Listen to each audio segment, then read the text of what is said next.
Ah, a visitor. You're a welcome sight. But let us observe the customs of the locals. The scholar's brow tenses. His voice spills into your skull, the spores connecting mind to mind. Blurg, proud member of the Society of Brilliance, at your service.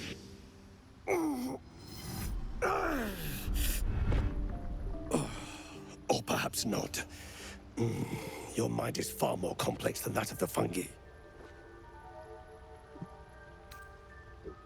It's true that many of my brethren are enslaved here, but my intellect has secured my freedom.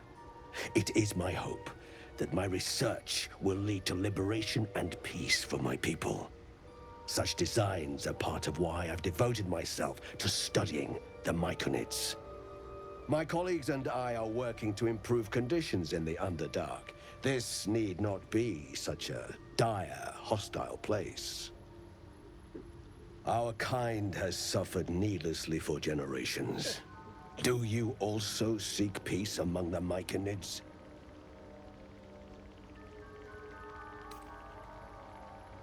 I know the feeling well. What has driven you from home? You were infected by an illithid tadpole? It's a miracle you're still intact. You must be worried sick, but have no fear. I have a friend who may be able to assist. Omelium! I hope this is important, Blurg. My Zerkwood samples need constant attention. It is. This adventurer has an illithid tadpole inside her head, but she hasn't turned. No ceromorphosis? That's impossible, but intriguing. Are you looking to have it extracted? Geich, your head will make a fine trophy for my queen. Please hold.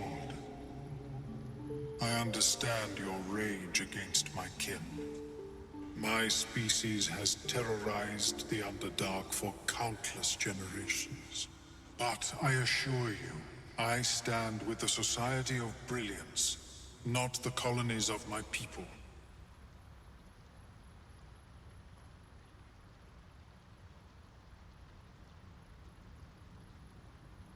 Fool! They infest your head and invade your dreams, and still you would parley. I ask only that you refrain from violence. I respect that your opinion of my kind may be charged. If that settles matters for the time being, would you like a diagnosis?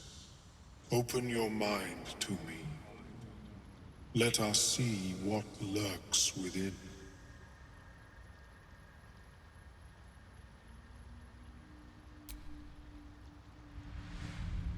As the Meloan's mind pierces yours, the tadpole pulses with power.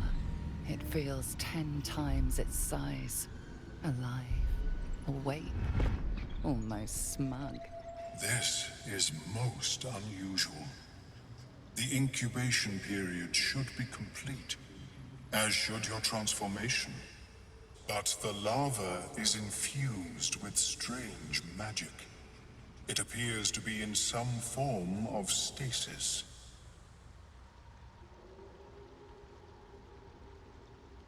No, it appears to be shielded from physical and magical influence. Moreover, the cranium has undergone severe trauma. It is a miracle the brain functions at all. Extraction would risk much.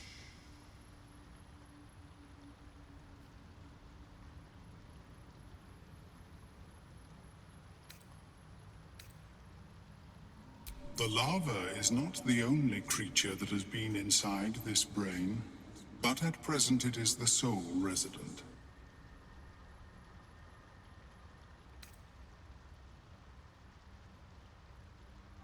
It seems as if someone did not want you to. Unfortunately, beyond the assessment of my own kind, I cannot speculate what has passed through your cerebrum. But not to worry. Should you transform, I will happily perform a new examination.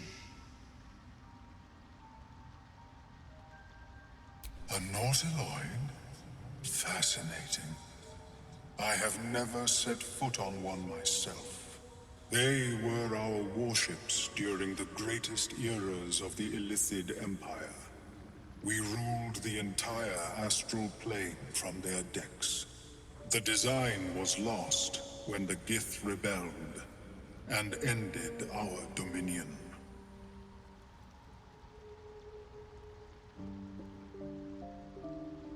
Of course. I am sorry I cannot assist you in its removal. But I have an idea. Oh, perhaps I should start taking notes. There may be a way to bypass that stasis. There are many alchemical substances that can influence the mind.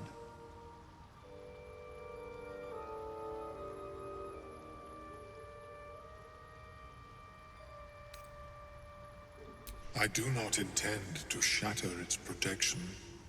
I need only bypass the interference that prevents me from communicating with the lava.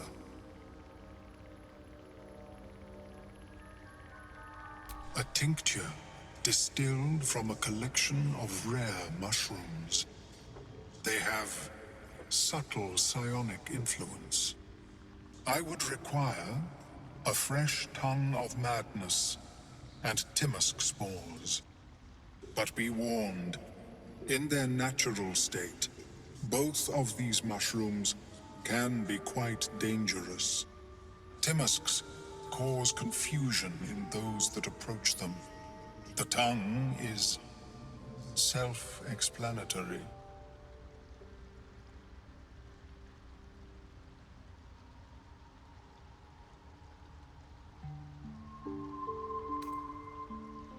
The Underdark, of course, although they are quite rare, and their discovery perilous. I imagine Lenore would have them in her possession. She served Mistra as a cleric.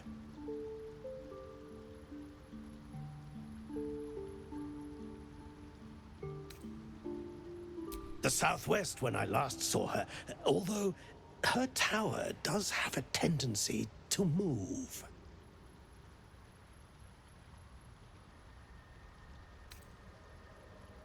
May your travels be safe and swift.